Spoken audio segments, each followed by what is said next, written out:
কি বলেছে তোমার পীর, কি বলেছে আকাবির, কি বলেছে তোমার বাপদাদা। তো বর্তমান সময়ে এটা নিয়ে চলছে হইচই, আলোচনা, সমালোচনা। তা আসলেও কেউ কেউ আমরা বুঝে চিল্লাই, আবার কেউ না বুঝেই চিল্লায়। তো আমাদের চেঁচামেচির আগে, আলোচনা সমালোচনার আগে আমাদের প্রত্যেকটা বিষয় পুঙ্খানুপুঙ্খানুভাবে আমাদের যাচাই করা চাই। যে গজলের মধ্যে যে গজলের কথাগুলো, কি বলেছে তোমার পীর, কি বলেছে আকাবির, কি বলেছে তোমার বাপদাদারা। তো পীর এবং আকাবির যদি কোরআন সুন্নাহর বাহিরে কিছু বলে, সেটা তো অবশ্যই পালন করা যাবে না, সেটা কখনোই মানা যাবে না।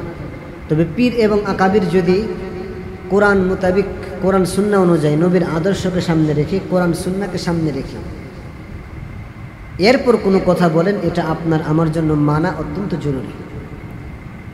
এখন যে ব্যক্তি গজলটা গাইছেন, কি বলেছে আকাবির, কি বলেছে তোমার পীর, উনি মূলত এই কথাটা, আকাবির শব্দটা যুক্ত করার কারণে মূলত ঝামেলাটা, মানুষ একটু মাইন্ড বেশি করেছেন, কষ্টটা বেশি পেয়েছেন। উনি সরাসরি বলেছেন কি বলেছে তোমার পীর, কি বলেছে আকাবির। এটা মানার দরকার, এটা দেখার দরকার। এখন আকাবির কি?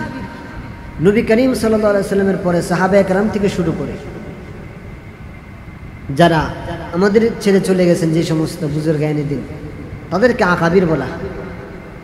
এখন আপনি যদি পরিষ্কারভাবে বলেন আকাবির কি বলছে, মানার দরকার নাই, তাহলে আপনি তো সাহাবায়ে কেরামকে অস্বীকার করবেন।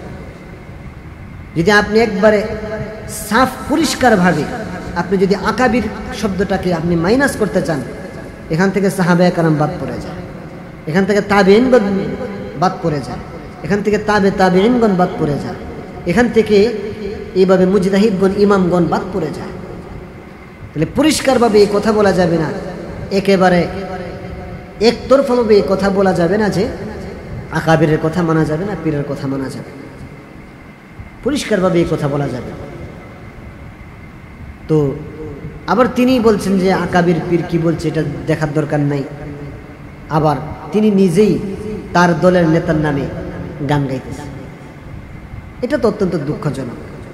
আপনি আপনার নেতার ব্যাপারে বললে এইটা খুব মজা, আর আরেকজন নিজের রাহবারের কথা বললে, নিজের পীরের কথা বললে, আকাবিরের কথা বললে সেটা আপনার কাছে তিতা লাগবে। এটা তো একজন জ্ঞানী মানুষের কাজ হতে পারে। এটা তো মানুষ জ্ঞানী মানুষ থেকে আশা করে না। আপনি একজন জ্ঞানী মানুষ, আপনাকে দেশের মানুষ মহব্বত করে, ইসলামী সঙ্গীত অঙ্গনে আপনার একটা গ্রহণযোগ্যতা আছে।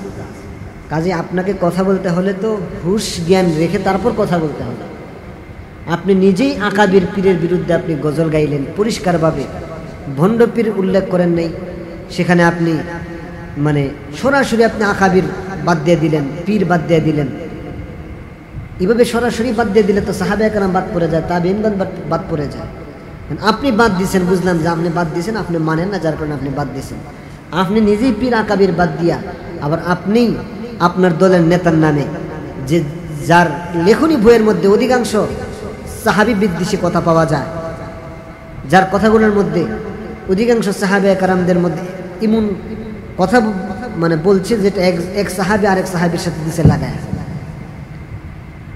এইরকম একজন ব্যক্তির নামে আপনি প্রকাশ্যে গান গাইতে পারেন,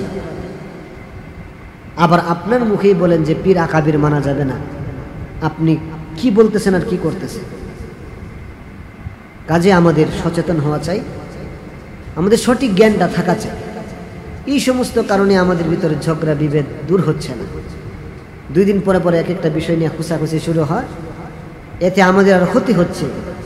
ইহুদি খ্রিস্টানরা, মুসলিমরা হাসছে আমাদের উপর। কাজে পীর আকাবির দরকার আছে। যে পীর আকাবির কোরআন মানে, ওই পীর আকাবিরকে আমরা মানি। যে পীর বা আকাবির কোরআন মানে না, ওই পীর বা আকাবিরকে আমরাও মানি না।